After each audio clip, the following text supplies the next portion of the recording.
ਸਤਨਾਮ ਸ੍ਰੀ ਵਾਹਿਗੁਰੂ ਸਾਹਿਬ ਜੀ। ਦੋਹਰਾ। ਮੁਕਤ ਦੁਆਰ ਪਾਲਕ ਚਤੁਰ ਸਮ ਸੰਤੋਖ ਵਿਚਾਰ। ਚੌਥੇ ਸਤ ਸੰਗਤ ਧਰਮ ਮਹਾ ਪੂਜ ਨਿਰਧਾਰ। ਮੁਕਤ ਦੁਆਰ ਪਾਲਕ ਚਤੁਰ। ਵਾਹਿਗੁਰੂ ਜੀ ਕਾ ਖਾਲਸਾ ਵਾਹਿਗੁਰੂ ਜੀ ਕੀ ਫਤਿਹ। 22 ਦੋਹਰੇ ਹੋ ਚੁੱਕੇ ਸੀ ਦੂਸਰੇ ਵਿਸ਼ਰਾਮ ਦੇ।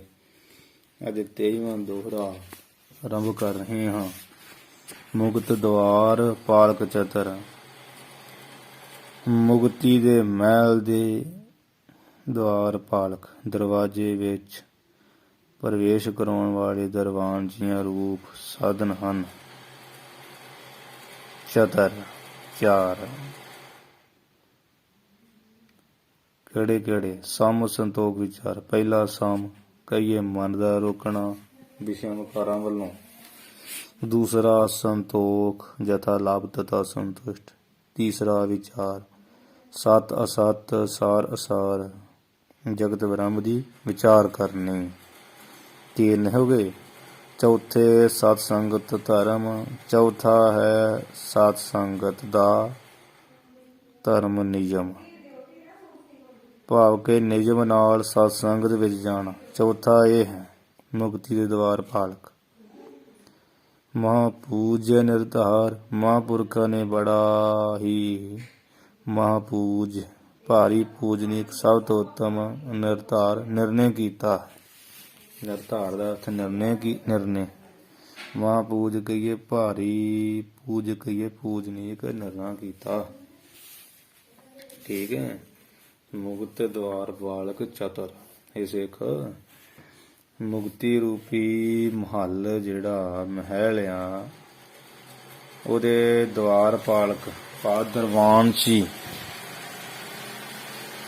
ਮੁਕਤੀ ਰੂਪੀ ਜਿਹੜਾ ਮਹੱਲ ਆ ਨਾ ਉਹਦੇ ਦੁਆਰ ਪਾਲਕ ਦਰਬਾਨ ਚ ਚਤੁਰ ਚਾਰ ਆ।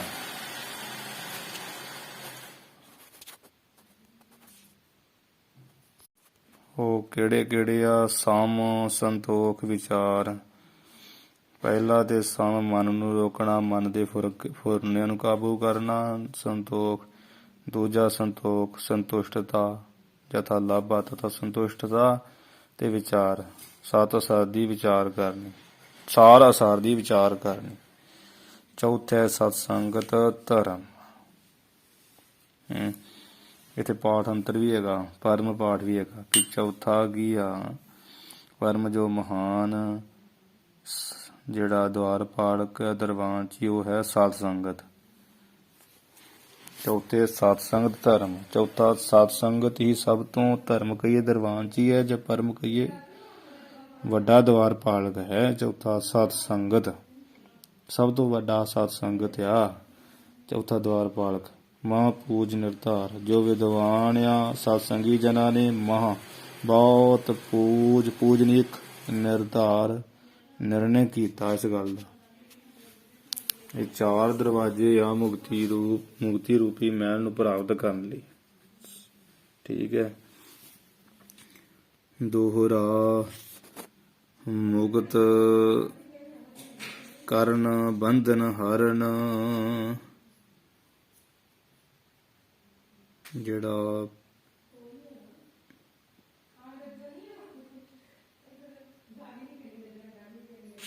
ਮੁਕਤ ਕਰਨ ਬੰਧਨ ਹਰਨ। ਮੁਕਤੀ ਠੀਕ ਕਰਨ ਦੇ ਨੰਨੇ ਨੂੰ ਪਾਠ ਲਾ ਸਿਹਾਰੀ ਲਾ ਲੈਣੀ, ਹਰਨ ਦੇ ਨੰਨੇ ਨੂੰ ਵੀ ਸਿਹਾਰੀ। ਬਹੁਤ ਯਤਨ ਜਗ ਭਾਵਿਆ। ਇਸ ਸੰਸਾਰ ਅੰਦਰ ਭਾਵਿਆ ਕਹੀਏ ਵਿਦਵਾਨ ਪੁਰਖਾਂ ਨੇ। ਭਾਵਿਆ ਨਾਮ ਹੁੰਦਾ ਵਿਦਵਾਨ ਦਾ। ਠੀਕ ਹੈ। ਵਿਦਵਾਨਾਂ ਨੇ ਇਸ ਜਗ ਭਾਵਿਆ ਸੰਸਾਰ ਅੰਦਰ ਵਿਦਵਾਨ ਪੁਰਖਾਂ ਨੇ ਭਾਵੇਂ ਮੁਕਤ ਕਰਨ ਅਤੇ ਸੰਸਾਰ ਦੇ ਬੰਧਨ ਹਰਨ, ਜੰਜਾਲ ਫਾਹੀਆਂ ਨੂੰ ਹਰਨ ਨਾਸ ਕਰਨ ਦੇ ਬਹੁਤ ਯਤਨ, ਬਹੁਤ ਸਾਰੇ ਯਤਨ ਕਈਓ ਭਾਗ ਕਥਨ ਕੀਤੇ ਆ, ਬੜੇ ਤਰੀਕੇ ਦੱਸੇ ਆ। ਪੈ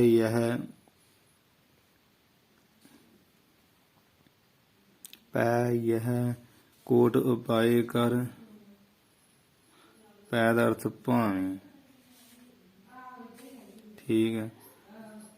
ਭਾਵੇਂ ਇਹ ਕਰੋੜਾਂ ਯਤਨ ਕੋਟ ਉਪਾਏ ਕਰ, ਪੈ ਯਹ ਕੋਟ ਉਪਾਏ ਕਰ, ਪੈ ਦਾ ਅਰਥ ਭਾਵੇਂ, ਯਹ ਦਾ ਅਰਥ ਇਹ ਭਾਵੇਂ ਇਹ ਕਰੋੜਾਂ ਯਤਨ ਉਪਾਏ ਕਈਏ ਯਤਨ ਕਰ ਵੀ ਲਵੇ ਜੀਵ। ਸਤ ਸੰਗਤ ਕਰਤੱਵਯ, ਤਾਬੇ ਦਾ ਅਰਥ ਤਦ ਵੀ, ਜਿਹੜੀ ਸਾਧ ਸੰਗ ਆ ਜ਼ਰੂਰ ਕਰ ਗਈਏ ਕਰੇ। ਇਥੇ ਕਰ ਦੇ ਹਰਾਰੇ ਨੂੰ ਸਿਹਾਰੀ ਪਾ ਲੈਣੀ, ਸਤ ਸੰਗਤ ਕਾਰ, ਹਰਾਰੇ ਨੂੰ ਸਿਹਾਰੀ ਪਾ ਲੈਣੀ, ਕਰ ਤਾਬੇ, ਠੀਕ ਹੈ। ਪੈ ਯਹ ਕੋਟ ਉਪਾਏ ਕਰ, ਕਰ ਦੇ ਹਰਾਰੇ ਨੂੰ, ਦੋਵੇਂ ਹਰਾਰੇ ਜਿਹੜੇ ਕਰ ਦੇ ਪਾਠ ਤੇ ਆਉਂਦੇ ਉਹਨੂੰ ਸਿਹਾਰੀ ਪਾ ਲੈਣੀ। ਉਪਾਏ ਕਰ, ਇੱਥੇ ਹਰਾਰੇ ਨੂੰ ਸਿਹਾਰੀ ਆ, ਸਤ ਸੰਗਤ ਕਰ ਤਾਬੇ, ਤੇ ਇੱਥੇ ਜਿਹੜਾ ਕਾਰ ਆ ਇੱਥੇ ਵੀ ਹਰਾਰੇ ਨੂੰ ਸਿਹਾਰੀ।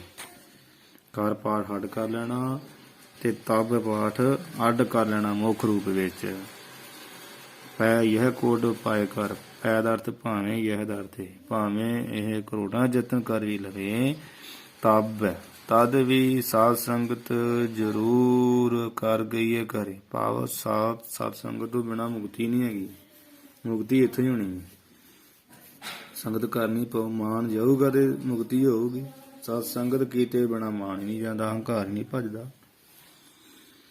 ਜਾਂ ਪੈ ਯਹ ਇਕੱਠਾ ਹੀ ਪਾਠ ਵੀ ਕਈ ਕਰ ਦਿੰਦੇ ਆ ਵਿਦਵਾਨ।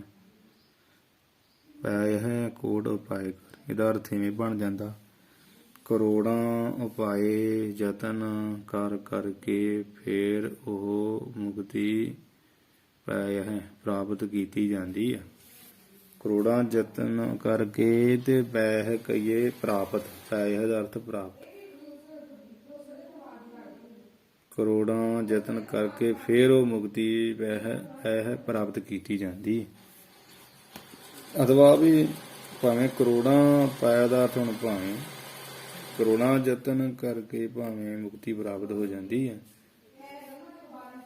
ਸਤ ਸੰਗਤ ਕਰਤੱਵ, ਇੱਥੇ ਪਾਠ ਇਕੱਠਾ ਕਰ ਲੈਣਾ ਦੂਜਾ। ਪਰ ਫੇਰ ਵੀ ਸਤ ਸੰਗਤ ਦਾ ਜੋ ਕਰਤੱਵ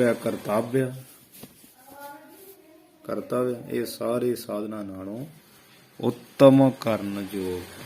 ਸਤ ਸੰਗਤ ਰੂਪੀ ਜਿਹੜਾ ਕਰਤੱਵ ਕਾਰਨਾਮਾ ਨਾ, ਇਹ ਕਰਨਾ ਸਾਰਿਆਂ ਨੂੰ ਉੱਤਮ ਆ, ਭਾਵੇਂ ਕਿ ਕਰੋੜਾਂ ਯਤਨ ਕਰਕੇ ਪੈ ਮੁਕਤੀ ਪ੍ਰਾਪਤ ਕੀਤੀ ਜਾਂਦੀ ਆ। ਪਰ ਪੈ ਦਾ ਅਰਥ ਹੁੰਦਾ ਪ੍ਰਾਪਤ, ਕਰੋੜਾਂ ਯਤਨ ਕਰਕੇ ਮੁਕਤੀ ਪੈ ਪ੍ਰਾਪਤ ਕੀਤੀ ਜਾਂਦੀ ਆ। ਸਤ ਸੰਗਤ ਕਰਤੱਵ, ਪਰ ਸਤ ਸੰਗਤ ਜਿਹੜਾ ਕਰਤੱਵ ਆ ਇਹ ਸਾਰੇ ਸਾਧਨਾਂ ਨਾਲੋਂ ਉੱਤਮ ਆ, ਸੌਖਾ ਮਹਾਨ ਆ। ਦੋ ਪ੍ਰਸ਼ਾਦੇ ਛਕੋ, ਚੌਂਕੜਾ ਮਾਰ ਕੇ ਬੈਠੋ ਤੇ ਲਾਹਾ ਲਓ। ਉਹ ਸਾਧਨਾ ਵਿੱਚ ਭੁੱਖੇ ਮਰੋ, ਪੁੱਠੇ ਲੜਕੋ, ਨੰਗੇਜ ਵਿੱਚ ਰਹੋ, ਬੇਪੜਦਾ ਰਹੋ, ਧੁੱਪੇ ਰਹੋ ਤੇ ਕਈ ਯਤਨ ਕਰਨੇ ਪੈਂਦੇ। ਧੂਣੀਆਂ ਧਕਾਓ, ਪਾਣੀ ਵਿੱਚ ਖੜੋ, 100 ਘੜੇ ਪਾਣੀ ਦੇ ਪਾਓ। ਪਰ ਸਤ ਸੰਗਤ ਬੜੀ ਸੌਖੀ ਹੈ। ਦੋ ਪ੍ਰਸ਼ਾਦੇ ਛਕੋ, ਮਹਾਤਮਾ ਜਨਾਂ ਦੀ ਗੁਰੂ ਦੀ ਸੰਗਤ ਵਿੱਚ ਜਾਓ ਤੇ ਭਲਾ ਕਰੋ। ਇਹ ਕਰਤੱਵ ਸਭ ਸਾਧਨਾਂ ਨਾਲੋਂ ਉੱਤਮ ਹੈ, ਠੀਕ ਹੈ। ਦੋਹਰਾ ਔਰ ਧਰਮ ਜੇ ਤੱਕ ਜਗਤ ਜੇ ਤੱਕ ਦੇ ਤੱਤੇ ਨੂੰ ਸਿਹਾਰੀ ਪਾ ਲੈਣੀ, ਜੇ ਤੱਕ।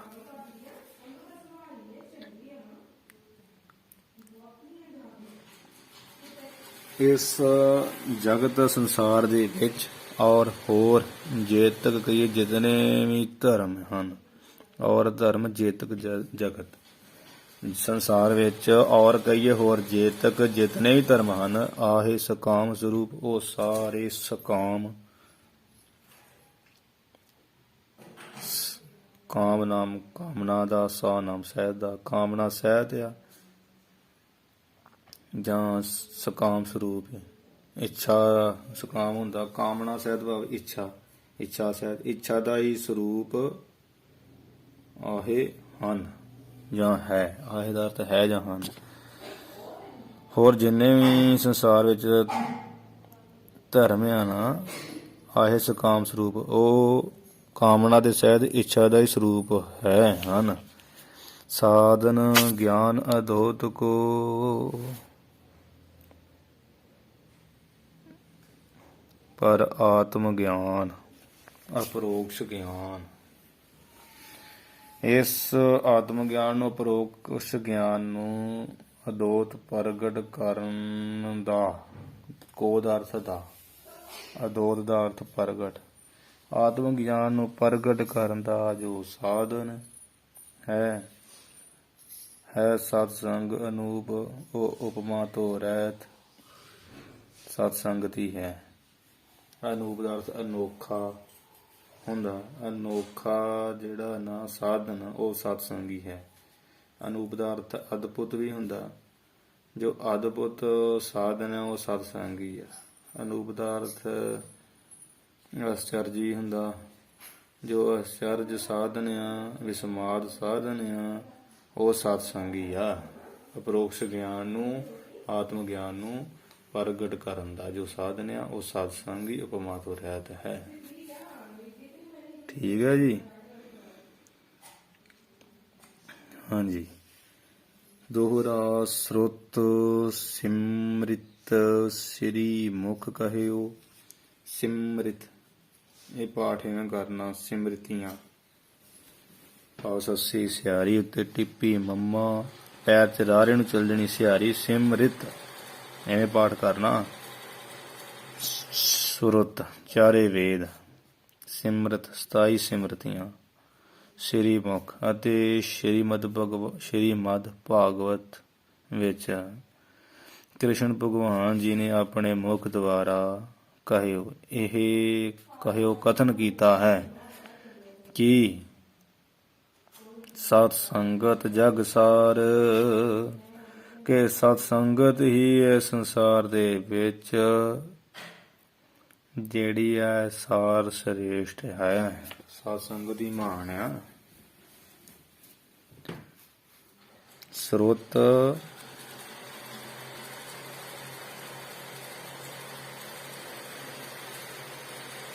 ਸਿਮਰਤ ਸ੍ਰੀ ਮੁਖ ਕਹਿਓ। ਚਾਰ ਵੇਦ 27 ਸਿਮਰਤੀਆਂ ਜਾਂ ਸ਼੍ਰੀ ਦਾ ਅਰਥ ਸ਼੍ਰੀਮਦ ਭਗਵਤ ਗੀਤਾ ਵਿੱਚ ਸ੍ਰੀ ਮੁਖ ਜੋ ਸੁਭਾਏਮਾਨ ਮੁਖ ਹੈ ਸ੍ਰੀ ਕ੍ਰਿਸ਼ਨ ਭਗਵਾਨ ਜੀ ਦਾ, ਉਹਨਾਂ ਨੇ ਵੀ ਕਹਿਓ ਕਥਨ ਕੀਤਾ। ਜਾਂ ਸ੍ਰੀ ਹੁੰਦਾ ਸੁਭਾਏਮਾਨ, ਸੁਭਾਏਮਾਨ ਸਤਿਗੁਰੂ ਹੀ ਆ। ਸਤਿਗੁਰੂ ਸਾਹਿਬ ਜੀ ਨੇ ਵੀ ਆਪਣੇ ਮੁਖ ਕਹੀਏ ਮੁਖਾਰ ਬਿਨ ਤੋਂ ਕਥਨ ਕਹਿਓ ਕੀਤਾ ਹੈ। ਕਥਨ ਕੀਤਾ ਸਤ ਸੰਗਤ ਜਗ ਸਾਰ, ਵੀ ਸਤ ਸੰਗਤ ਹੀ ਇਹ ਸੰਸਾਰ ਅੰਦਰ ਸ੍ਰੇਸ਼ਟ ਹੈ। ਤੇ ਸ੍ਰੀ ਭਗਵਾਨ ਜੀ ਨੇ ਮੁਖ ਤੋਂ ਵੀ ਕਿਹਾ ਹੈ ਕਿ ਸਭ ਕਰਮਾਂ ਧਰਮਾਂ ਦਾ ਜਿਹੜਾ ਜਗ ਸਾਰ, ਜਗਤ ਦੇ ਵਿੱਚ ਸਾਰੇ ਕਰਮਾਂ ਧਰਮਾਂ ਦਾ ਜਿਹੜਾ ਸਾਰ ਸ੍ਰੇਸ਼ਟ ਆ ਨਾ, ਸਿਧਾਂਤ ਆ, ਉਹ ਕੀ ਆ? ਸਤ ਸੰਗਤ ਹੀ ਆ। ਸਤ ਸੰਗਤ ਹੀ ਕਰੋ। ਅਨਾਥ ਮਿਟਾਵੇ ਬਿਖਮਤਾ, ਅਨਾਥ ਕਵੀ ਜੀ ਕਥਨ ਕਰਦੇ ਆ। ਸਤ ਸੰਗਤ ਬਿਖਮਤਾ ਕਹੀਏ ਮੁਸੀਬਤ, ਭੇਦ ਬੁੱਧੀ, ਉਹ ਮੈਂ ਪਰਮਾਤਮਾ ਵੱਖਰਾ ਮੈਂ ਵੱਖਰਾ, ਇਹ ਭੇਦ ਬੁੱਧੀ ਹੈ। ਆਤਮਾ ਮੇਰੀ ਵੱਖਰੀ ਹੈ, ਪਰਮਾਤਮਾ ਵੱਖਰਾ। ਮੈਂ ਦੁਖੀ ਹਾਂ, ਪਰਮਾਤਮਾ ਸੁਖੀ ਹੈ। ਇਹ ਭੇਦ ਬੁੱਧੀ ਹੈ। ਜਿਹੜੀ ਬਿਖਮਤਾ ਹੁੰਦਾ ਵਾ ਮੁਸੀਬਤ।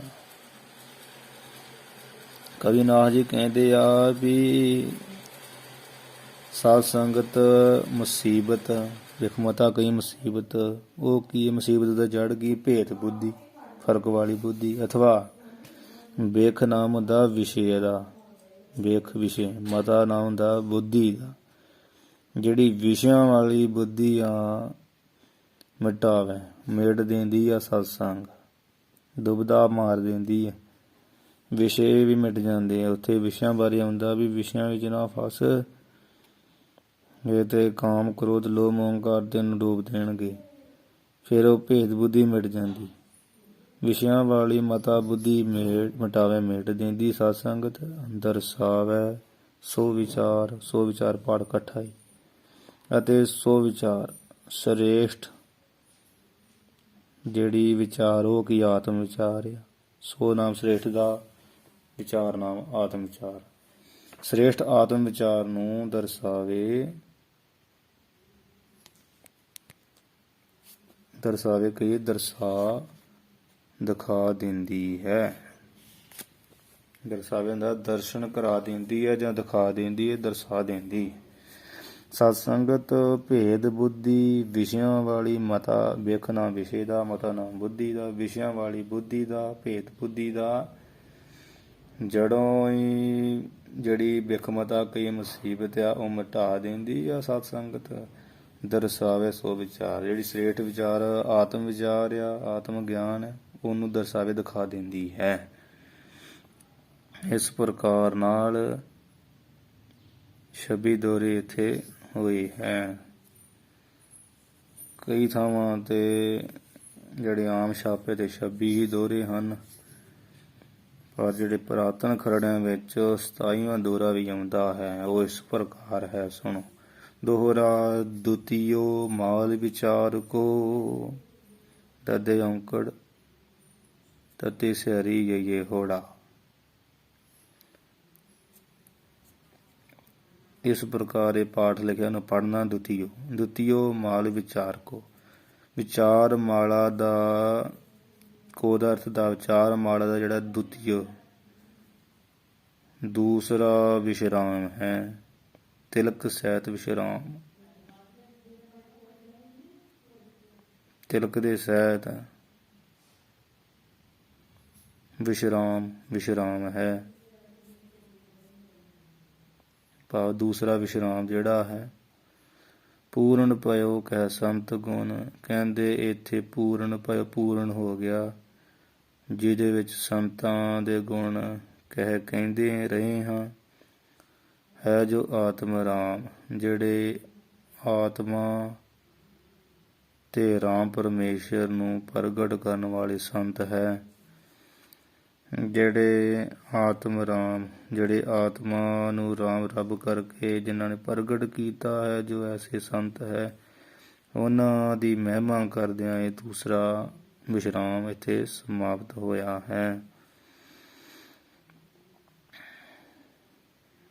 ਇਹ ਜਿਹੜਾ ਦੋਹਰਾ 27ਵਾਂ ਜਿਹੜਾ ਹਰਨਾਮ ਦਾਸ ਜੀ ਨੇ ਅਲੱਥਾ ਕੀਤਾ ਵਿਚਾਰ ਮਾਲਾ ਦਾ, ਉਹਦੇ ਮੂਲ ਵਿੱਚ ਜਿਹੜਾ ਉਹਨਾਂ ਨੇ ਹਰਨਾਮ ਦਾਸ ਜੀ ਨੇ ਮੂਲ ਵਿਚਾਰ ਮਾਲਾ ਲਿਖੀ ਹੈ, ਮੂਲ ਰੂਪ ਵਿੱਚ ਉਹ 'ਚ ਦੋਹਰਾ 27ਵਾਂ ਲਿਖਿਆ, ਨਹੀਂ ਜੀ 26 ਦੋਹਰੇ ਮਿਲਦੇ। ਹਾਂਜੀ, ਇਸ ਤਰ੍ਹਾਂ ਇਹਦਾ ਅਰਥ ਸਪਸ਼ਟ ਹੀ ਹੈ। ਏਤ ਸ੍ਰੀ ਵਿਚਾਰ ਮਾਲਾ ਸਤ ਸੰਗਤ ਮਹਿਮਾ ਦੁਤੀਓ ਵਿਸਰਾਮ। ਸ੍ਰੀ ਵਿਚਾਰ ਮਾਲਾ ਦਾ ਦੂਜਾ ਜਿਹੜਾ ਅਧਿਆਇ, ਜਿਸ ਵਿੱਚ ਸਤ ਸੰਗਤ ਮਹਿਮਾ, ਸਤ ਸੰਗਤ ਦੀ ਮਹਿਮਾ ਕਥਨ ਕੀਤੀ ਆ। ਏਤ ਸ੍ਰੀ, ਇੱਥੇ ਸ੍ਰੀ ਵਿਚਾਰ ਮਾਲਾ ਇਤੀ ਕਹੀਏ ਸਮਾਪਤ ਹੋਇਆ ਹੈ। ਏਤ ਸ੍ਰੀ ਵਿਚਾਰ ਮਾਲਾ ਸਤ ਸੰਗਤ ਮਹਿਮਾ। ਸ੍ਰੀ ਜੋ ਸੁਭਾਏ ਬਾਣ ਸੋਭਾ ਵਾਲੇ ਵਿਚਾਰ ਮਾਲਾ ਨਾਮ ਦੇ ਗ੍ਰੰਥ ਦੇ ਦੁਤੀਓ ਵਿਸ਼ਰਾਮ, ਦੂਸਰੇ ਵਿਸ਼ਰਾਮ, ਦੂਸਰੇ ਅਧਿਆਇ ਦੀ ਇਤੀ ਕਹੀਏ ਸਮਾਪਤੀ ਕੀਤੀ ਹੈ, ਤੇ ਜਿਸ ਵਿੱਚ ਸਤ ਸੰਗਤ ਮਹਿਮਾ, ਸਤ ਸੰਗਤ ਦੀ ਮਹਿਮਾ ਸੋਭਾ ਵਡਿਆਈ ਪ੍ਰਗਟ ਕੀਤੀ ਹੈ। ਸੋ ਇੱਥੇ ਮਹਾਰਾਜ ਦੀ ਕਿਰਪਾ ਨਾਲ ਦੋ ਅਧਿਆਇ ਵਿਸ਼ਰਾਮ ਵਿਚਾਰ ਮਾਲਾ ਦੇ ਸਮਾਪਤ ਹੋ ਗਏ। ਹੁਣ ਤੀਜਾ ਵਿਸ਼ਰਾਮ ਜਿਹੜਾ ਹੈ ਉਹ ਆਪਾਂ ਪੜਾਂਗੇ, ਜਿਹਦੇ ਵਿੱਚ ਗਿਆਨ ਦੀਆਂ ਭੂਮਿਕਾ ਵਰਣਨ ਕੀਤੀਆਂ ਹਨ। ਜਿਹੜੀਆਂ ਗਿਆਨ ਦੀਆਂ 7 ਭੂਮਿਕਾ ਮੰਜ਼ਲਾਂ ਉਹ ਤੀਸਰੇ ਅਧਿਆਇ 'ਚ ਕਥਨ ਕੀਤੀਆਂ, ਉਹ ਆਪਾਂ ਕੱਲ ਜਿਹੜਾ ਤੀਸਰਾ ਵਿਸ਼ਰਾਮ ਪ੍ਰਾਰੰਭ ਕਰਾਂਗੇ। ਸੋ ਇੱਥੇ ਹੁਣ ਅਖੀਰਲੀਆਂ ਪੰਕਤੀਆਂ ਪੜ੍ਹ ਕੇ ਜਿਹੜੀ ਹੈ ਸਮਾਪਤੀ ਕਰੀ। ਦੁਤੀਓ ਮਾਲ ਵਿਚਾਰ ਕੋ ਤਿਲਕ ਸਹਿਤ ਵਿਸ਼ਰਾਮ, ਪੂਰਨ ਭਇਓ ਕੈ ਸੰਤ ਗੁਣ ਹੈ ਜੋ ਆਤਮ ਰਾਮ। ਏਤ ਸ੍ਰੀ ਵਿਚਾਰ ਮਾਲਾ ਸਤ ਸੰਗਤ ਮਹਿਮਾ ਦੁਤੀਓ ਬਿਸਰਾਮ। ਵਾਹਿਗੁਰੂ ਜੀ ਕਾ ਖਾਲਸਾ ਵਾਹਿਗੁਰੂ ਜੀ ਕੀ ਫਤਿਹ।